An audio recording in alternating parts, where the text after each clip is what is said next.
Okay, so Spider-Man No Way Home is finally here and I loved it. The video will contain massive spoilers, so if you have not seen the movie, then please go watch it and come back to this video. This movie was amazing. I laughed, I cried, I cheered, and I was not the only one doing this. I've seen the movie twice now, and I'm gonna go see it for a third time tomorrow. And on my first viewing, it was the 15th, so opening day for my country.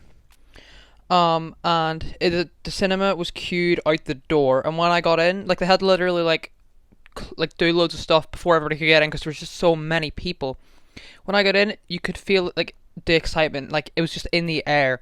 Some scenes, which I'm sure you can guess if you've seen the movie, came up. Myself and the rest of the audience were screaming and clapping and cheering. And some of the personal and emotional scenes, the audience was almost silent and a lot of people were crying. So here's what I thought. Spider-Man No Way Home improved on almost everything I did not like about Far From Home. The upgraded suit wasn't always CGI, and the few changes made to it did look a lot better. Tom's Peter felt more smart, and he didn't rely on Stark tech so much. This was definitely my favourite appearance of Holland's Spider-Man, and he felt more like Spider-Man. And he suffered so much in this movie. I always thought Tobey Maguire had the toughest life, and Andrew had the most devastating loss, but here Tom Holland's Peter tops them both. Tom's performance in the movie was absolutely incredible as well. I did think the first half's pacing was a little bit off, but it was still great. When Matt Murdock showed up, I almost screamed, and everybody went wild. Matt's short but sweet cameo was awesome. We only saw him as a lawyer, but we did get a hint of his powers when he caught that brick. And this coming out the same day as Vincent D'Onofrio returned as Kingpin in Hawkeye was so great as a fan of Daredevil. I have seen the Hawkeye finale now, and a review's coming up soon. The villains in this movie were amazing. Alfred Molina's Doc Ock was great. His fight with Peter on the bridge was also great. I loved how he turned good and gave Peter the integrated suit, but he did feel kind of underutilized in the movie.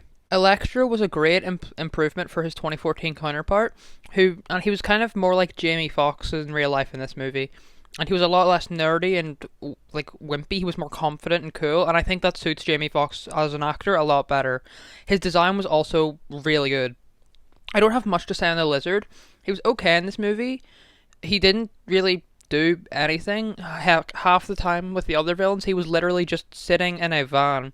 I didn't really like him as much as I did back in 2012 because his design was just a lot worse in my opinion.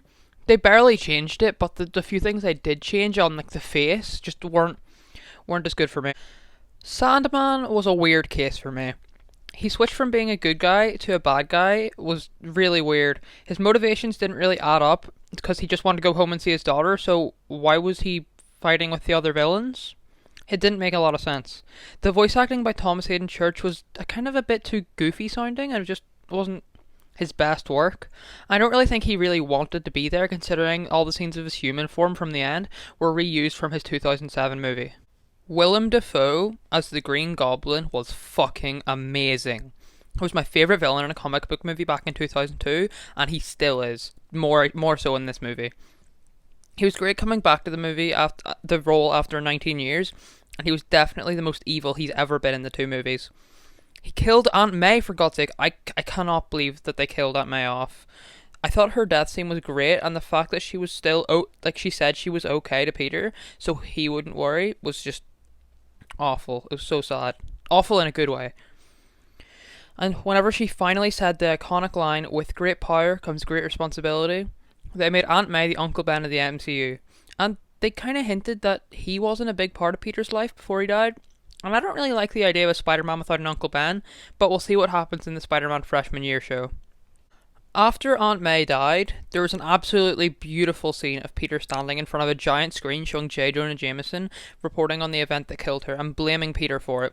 Implications of this scene and the weight Peter feels, accompanied by the amazing score by Michael Giacchino and the cinematography, was one of the most impactful scenes in any comic book movie ever. After this, we see Ned and MJ worrying about Peter and what happened to him. So in the most exciting scene in the movie, Ned opens a portal to find Peter, but it's not Tom Holland who walks out.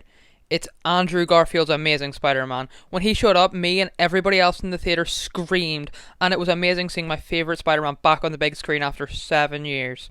The reaction was even crazier from everybody when Tobey Maguire showed up, and him coming back was so surreal that I was pinching myself to see if this was real. When they came to comfort Tom after May's death, it was great. And honestly, every scene with the three of them talking was the best stuff in the movie, even if it did feel a little drawn out sometimes.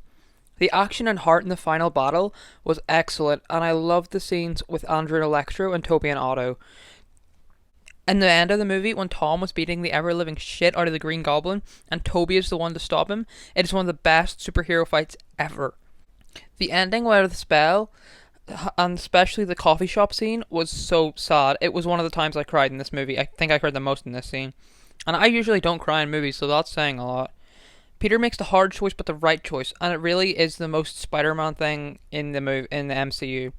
And after 5 years of seeing this kid, we finally see him become Spider-Man. Also, I just want to mention that that classic suit he gets at the end is perfect. It's the best suit in any movie. Well, I hope we see more of it in Spider-Man 4. Alright, see you.